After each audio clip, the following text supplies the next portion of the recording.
So tell us about the United Veterans Front. United Veterans Front is a affinity group of Occupied Jacksonville, and it's made up of members from Iraq Veterans Against the War, Vietnam Veterans Against the War, and Veterans for Peace.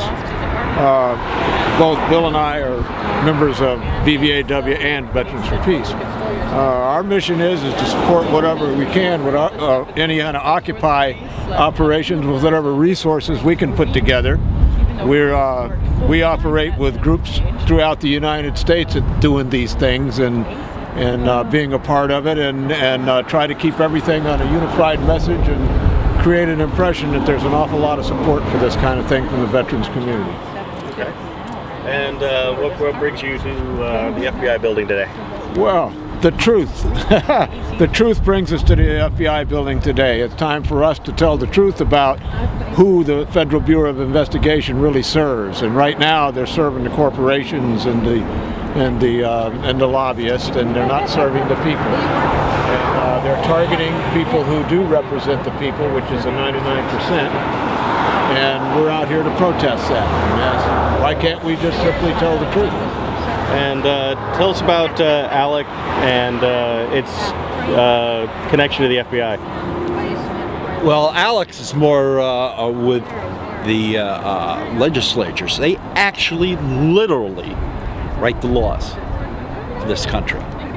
And what happens is congressmen come to the ALEC sends them for a 3-day golfing trip. ALEC writes the bills. Every word of the bill. The congressman comes back from his golfing trip and he hands it in as his own work. That's like in school, that's cheating. Most often they don't even read these legislation and then they pass it. These people are so surprised. It's like the NDAA, all right? In part of it, the president could actually detain anybody indefinitely without trial. Congress found out about that, realized that's what it meant. So they changed it. Now they can have somebody detained without trial, indefinitely. I think that's kind of anti-American as far as I know. This whole thing with the financial cliff, it's phony. We gave the financial industry $28 trillion. That's twice the national gross national product. We don't have to, if we kept that money, we wouldn't have to, anybody wouldn't have to pay taxes for 2 years. And they just gave it to the banks because they had gambling debts. And that's what it was. They were fraud from word go.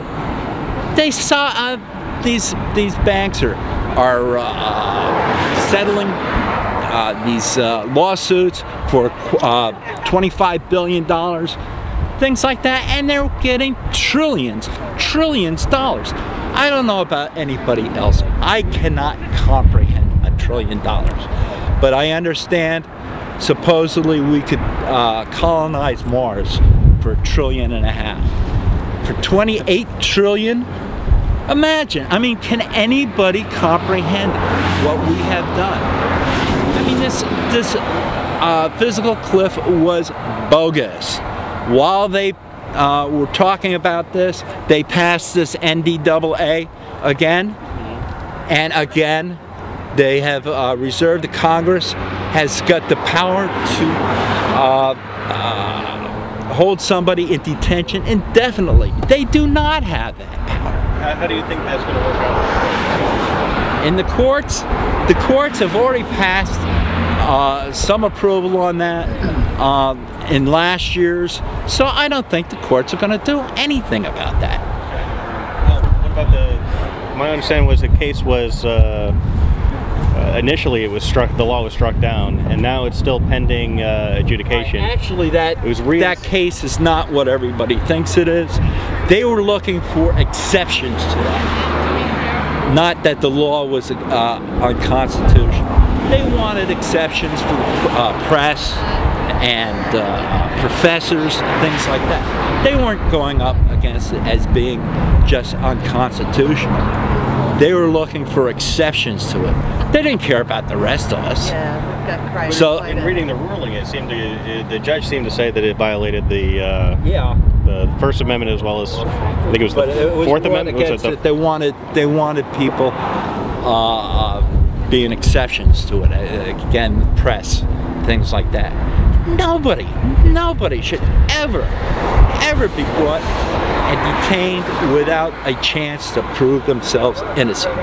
If somebody has the same name as you and they arrest you, what are you gonna do about it? I mean, they don't even have a right to see an attorney. You're just put in a dark dungeon. That was passed while everybody's talking about this phony physical cliff. They extended the no warrant wiretaps. They can listen to anything you say, anywhere. These are constitutional issues that they passed while they had people talking about phony issues. If these things make it to the Supreme Court, do you think the Supreme Court will narrowly decide the case, or do you think they'll strike it down altogether? I don't know. You probably know that the Constitution does not give the Supreme Court the capability, the power to declare a law unconstitutional.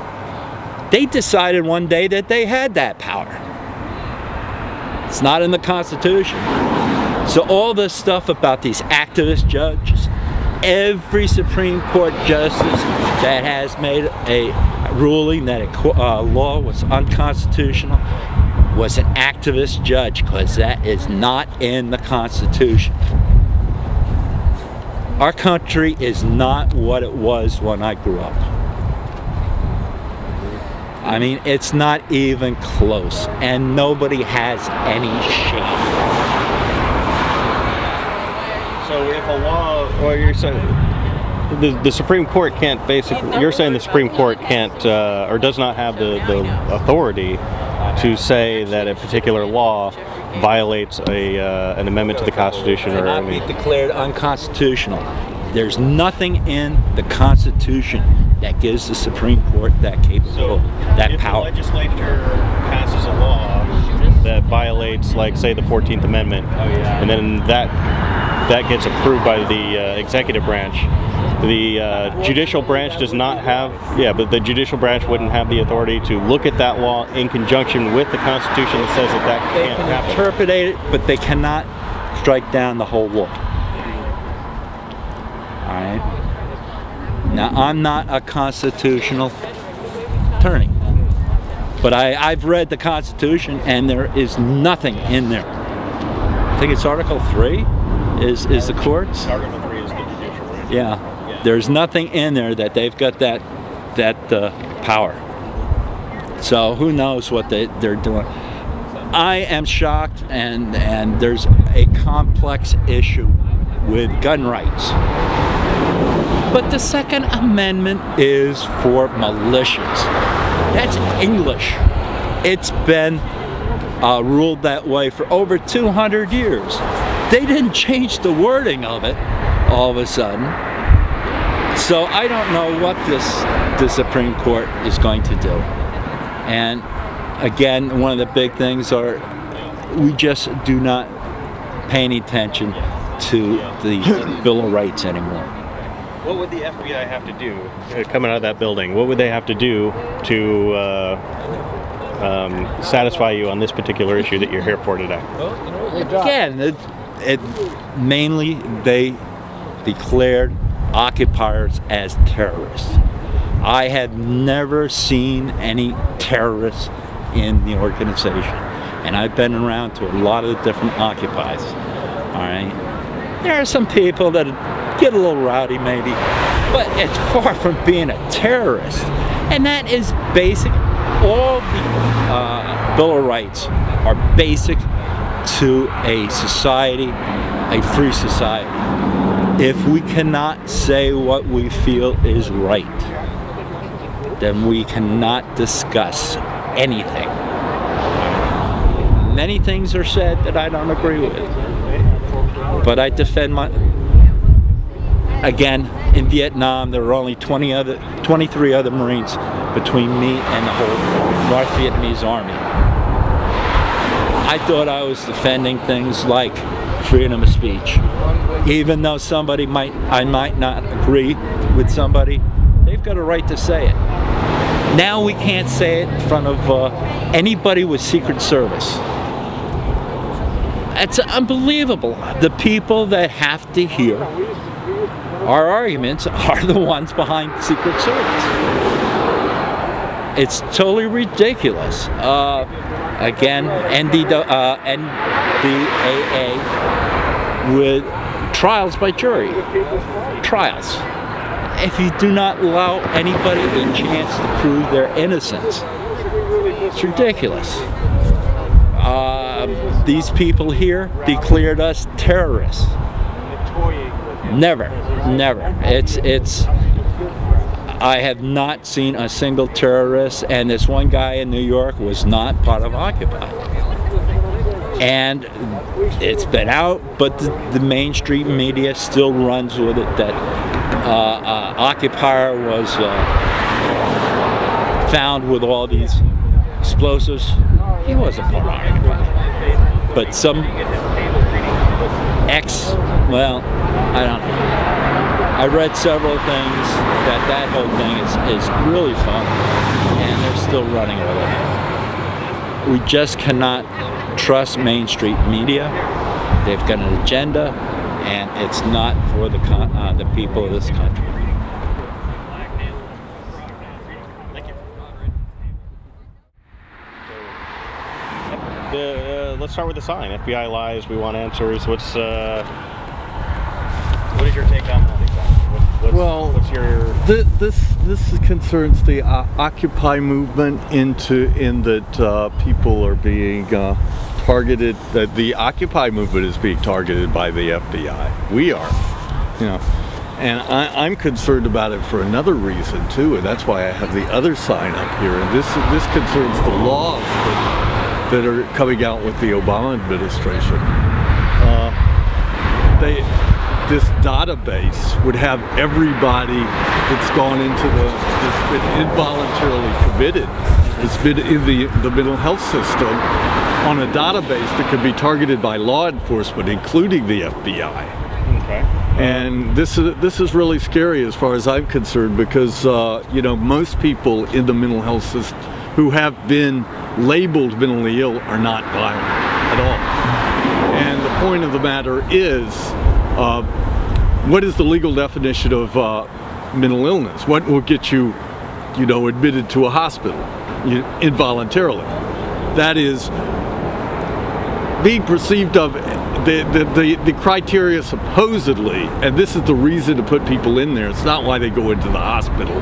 Is what is it? It's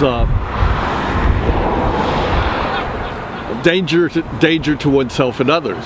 But the problem is, you look at the people who are in authority, the FBI, the government, they can be a danger to the citizens too, and they're not under threat from the mental health system the way some people could be, who are essentially locked up because somebody has an issue with it. Okay. And the database, is that the one that they're talking about for adding to the background checks for gun ownership? Is that the... Yes. I mean, it's an invasion of privacy for one thing, because this information is going to get on. This information is going to be used to target people. The way black people are targeted at traffic stops. And I'm a member of an organization. I'm a part of the psychiatric survivor movement, but I'm a member of the organization Mind Freedom International, and that will explain a little bit about mind freedom if you read it. But right now, people who have been through the mental health system are at risk for coming on this list that they're going to start using, because the government will start talking about closing up the loopholes.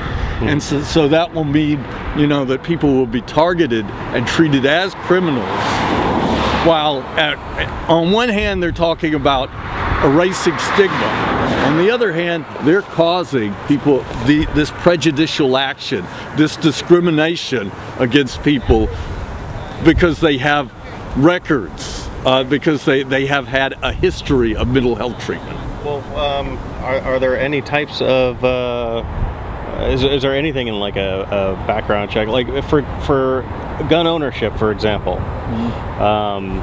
Where would you draw the line on that? Would you, like for example, Japan, in order to buy a gun, you have to go to a psychiatrist and get a clean bill of health from them before you can get the gun, although guns there are mostly air rifles. But.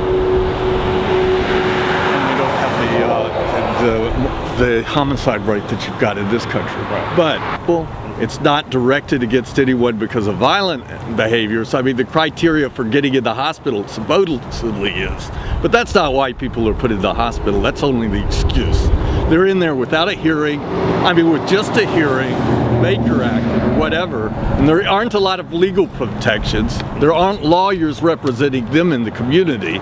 So this means that essentially you've got real due process issues with that. And then everybody who's gone through that, their name potentially can come up on this database because it's federal law now.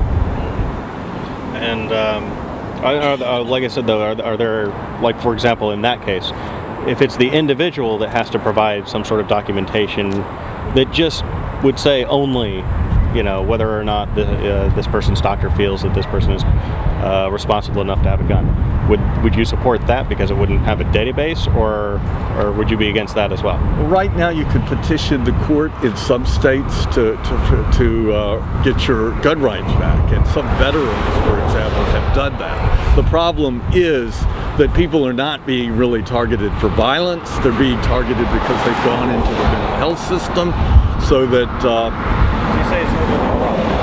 You're saying that idea is overly broad? That it's targeting more people than it needs to? Well, it's going to be used to target people, and it's a violation of it's a confidentiality breach. Right, for the HIPAA laws. Yeah, I mean, anytime someone's gone through the hospital, if the court wants to get a hold of their records and use it against them, they can do that. And that's because, for one thing, now they're on this criminal background check information, or potentially they will be on there because that's what the government wants to do. And the thing is, most people who have been through the mental health system are more likely to have violence done to them than they are to do violence. So it's very unfair. And if you want to talk about violence, look at what the government does, look at what the FBI does, look at the mental health system itself. There, people are being forced against their will in there. We're for alternatives. We're for systems that don't involve force and that are healthy, that don't involve forcing dangerous poisons on people, drugs that are essentially poisons that will harm a person's mentality. In fact, does that explain that? Because a lot of these neuroleptics is they affect the brain in an adverse fashion, and you will see these studies where they blame, they say that schizophrenia or something like that causes mental deterioration. The thing they never factor in are the neuroleptic drug uses, because these neuroleptic drug uses, drugs are known to decrease brain mass and to have an effect on people for that reason. And they also cause cognitive decline, the very thing they're blaming on schizophrenia and that kind of thing. We're for humane treatment of people and just, the facts. I mean, because it's really scary with these new laws about how they're going to affect people who've come through the mental health system.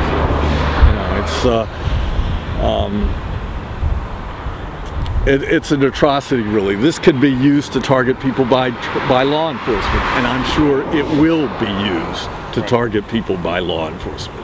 Now, there are not so many people on in this list, but they're talking about filling out the loopholes. Right. So there will be.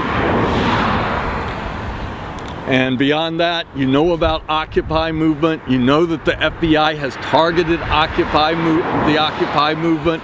So that's why I've got this sign here.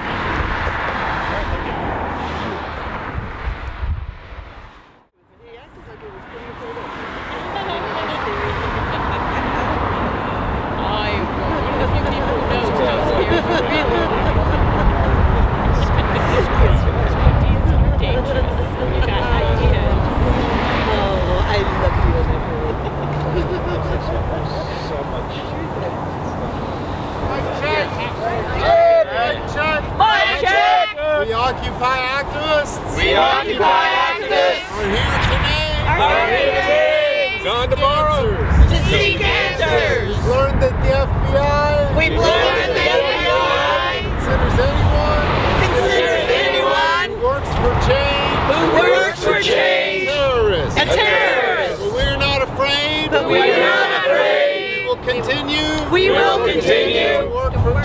To work for change. We've learned that the FBI. work with corporations. All over the country. To spy on peaceful activists. But we're not afraid. We will continue. To work for change. We've learned that the FBI. Does not consider our safety. As much a priority. As helping corporations. To save face. But we're not afraid. We will continue. To work for change. Some may hope. That the FBI efforts will have a chilling effect on our enthusiasm for organizing. They are badly mistaken. We do not accept. People are terrorists. Work for change. For peace. For sustainability. For corporate accountability. We do not accept people who want change. Terrorists. Democracy is in the streets. If you can hear this, please join us. This is the cat you want to talk to. How you doing today? I'm good. So you're with Occupy Gainesville? Yes. Okay. Tell us about it. What do you want to know? The general stuff. Why does Occupy Gainesville exist? Why do you think they occupy Wall Street movement? So Occupy Gainesville agreed on a statement which you can find on the website. In essence, it says that we're about creating a conversation about the state of democracy in the United States. And what brings you to the FBI today? Where are you from? Well, a group called the Fund for Civil. Find some way of holding it. I forget what their FCPJ, I think, is the initials. There's a group in D.C. that filed a FOIA information request. Do you know what that is? Back in the fall of 2011, when it became clear that there was a somewhat coordinated nationwide crackdown on Occupy activism. And then finally, just before the holidays, the FBI released a bunch of heavily redacted documents that show that the FBI coordinated nationwide with corporations to spy, first classify Occupy activists as terrorists, and then surveil people basically exercising their right to free speech and free assembly. What would you like the FBI do at this point to alter that? So I'm just speaking for myself, but I think it would be great if I had the power to get the FBI to do stuff. I would say release all the documents that exist about the people in the United States and elsewhere that they've been surveilling, and agree to prosecute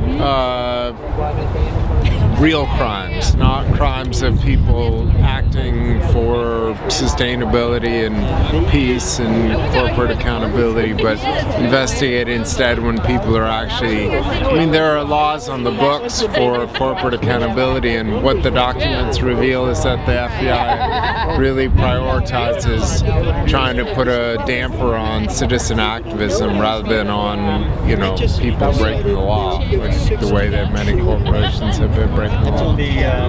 Martin Luther King Day is tomorrow, and I think most people who know history know that J. Edgar Hoover, director of the FBI at the time, was spying on him, and as well as other civil rights activists. How do you think that relates to what we see today? Well, what we know about the campaign that the FBI was engaged in with Martin Luther King and the Black Panthers and a number of other groups during the 60s, 50s, and 60s came from Freedom of Information Act requests, from FOIA requests. And they give us a little bit of insight into what is likely just kind of a starting point. We really don't know, because the documents that are released are heavily redacted, and you know, the assumption is that most documents are not released. But it gives us an idea that the government is engaged in a fairly coordinated campaign to keep people from becoming active politically. And so, and I think that's something that Martin Luther King Jr. certainly would have been, had an opinion about and been continued working on. Towards the end of his life, he was working on really like class as well as race issues, and also was very explicit about like opposing U.S. intervention in other parts of the world.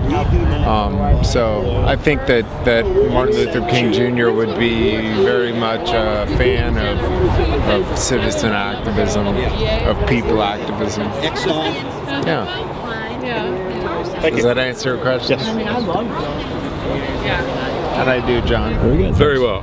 One thing King would be doing is jumping up and down about these wars we've just had. Because it's his constituents, the poor and the black, that are fighting the fucking wars. So I mean, you know, and he was just extremely effective against the Vietnam War when he spoke out about it.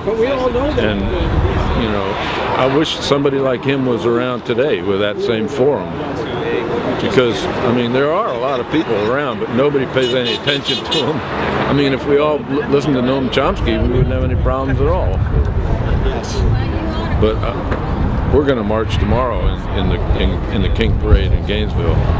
I'll be doing it as a veteran for peace, and some of the rest of us will be doing it as an Occupy group. You know. While listening to some of the speeches, he did have a lot to say about the Vietnam. Oh yeah, yeah. Especially at the end. If I remember, wasn't he in Tennessee when he was assassinated? Wasn't he there because of the garbage strike? It was like a pro-union. Right. It was a labor issue. It was a. That's another thing he would have a lot to say about, is because the labor movement is being gutted in this country, and not just incidentally, under a nationwide plan. You know, like the 14 states that have made laws about restricting voter rights and voter access, have also done things to restrict union participation and union growth. Oh my God, what an evil, that's so sick. But yeah, that vitiates the union when you can't get money from the people that you get benefits for. You know, I mean, it's just we should have the right to have unions everywhere, all throughout. You know, and we do have the right. It's just that we can't. We have to get somebody to interpret the Constitution that way for us. I mean, I fear for this country just because of this the fact that there's, you know, I think the election prior to this one was, and even this one was almost a coup, you know, almost a coup attempt. When you look at the very many fronts they used to thwart the election. You know, with the voting, disenfranchised at least 50,000 people in Florida alone, and I don't know, all these. Think about the districting issues now that. Well, that's the key to it. More people voted for Democrats than Republicans, but more Republicans got in office because the Republicans have gerrymandered themselves into safe districts, and it has the net effect of taking away the power of our representatives, because there's only like, I don't know, 20 or 30 seats in the whole 400 House members that are even up for grabs, because they've made themselves so safe that they're not afraid of a primary challenge on the left. It's not going to happen. They're afraid of a primary challenge on the right, which means that whatever the ilk likes of the Koch brothers and the people with wealth, whatever they want, they get it, because that coterie of right-wing wackos that knows that they don't have to worry about being challenged on the left in primaries, they're going to do whatever they're told, you know, at least as far as, you know, I mean, I think they backed down on the budgetary stuff here, but that's just to fight another day. But hypothetical question: if you had the opportunity to talk to James Madison while he's writing the Constitution and Bill of Rights, what is the one thing that you would like to see him do differently or add to it? I would say prohibit a standing army, Mr. Madison. Make sure that you get that in the Constitution instead of just tangentially by saying the militias need to be well regulated. Prohibit a standing army and make it like it was in Japan after World War II. Like we told them, you can't have an army. As ironclad as that was, we should have had that for us, because the founders feared a standing army, you know, and sure enough, here we are. And right now, in this time, with this recession, the right-wing guys are holding out for lower taxes on wealthy people and lower benefits for people that need financial aid, higher taxes on people's health care costs through their employer. I mean, it's just total corporatism, and this is the battle of the whatever Obama does is going to be pivotal this time. If he can resist them and get some participation out of the few Republicans that do give a shit about this country, maybe we can shame those right-wingers into at least voting for things like women's rights. You know, they vote no matter what. Their whole goal is to thwart Obama. You know, and it has nothing to do with anything about the people. They're totally in the service of the Republican ideology of basically Ayn Randism, you know, objectivism. Privatize everything, you know, everything should be owned by somebody, even if it's a, you know, national monument. And they're doing pretty good so far, you know, but we'll see. The equality and civil rights issue, as far as the Supreme Court is going to be hearing 2 cases involving gay marriage, one involving DOMA and one, of course, Proposition 8 in California. How do you think those are actually going to turn out? I have no idea. You know, Scalia's come out for the right to be bigoted on that. You know, I mean, he worries me because I think he's kind of on the record as a safe vote against DOMA, you know, and I don't know the rest of them that well to know how firmly they are. I think there's probably five guys that could make the majority against DOMA. I'm concerned about that. Yeah, but I got that. Right. I'm trying to think which way it goes. I'm in favor of everybody getting to marry anybody they want. You know. So in this case, Kennedy would probably be the soonest swing vote. Yeah. Right. Like when you look at the anti-sodomy laws, he was the vote that struck it down. He was the vote that struck the anti-sodomy votes in Texas down. Yeah, he was the swing vote on that. He was the Republican who kind of came over on that. And it's there's some speculation that he'll be the pivotal vote on these next two cases. It's I would say very likely just the nature of his position on the court, you know, and I'm glad to hear that. I'd forgotten about that, or I didn't know about that. In what capacity? Was he a judge at that time? He was one of the Supreme Court justices. Yeah. Wow. That was Lawrence v. Texas. Also, if you look at the rulings on Proposition 8 so far that struck it down, they seem to be tailored towards Kennedy's thinking in that case. Was that on the basis of the right to privacy, though, or that was on the basis of the right to privacy? Yes. So stretch it. But there is a 14th Amendment argument that's being made on the Defense of Marriage Act and the Proposition 8 in California. It's, you know, the money just comes pouring in against those things. I guess some are sincerely motivated by their own bigotry, and others motivated by the desire to keep wedge issues alive.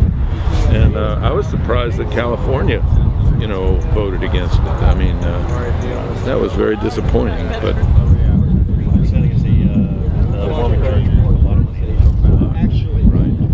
how much do you think that the opposition to gay marriage is religious?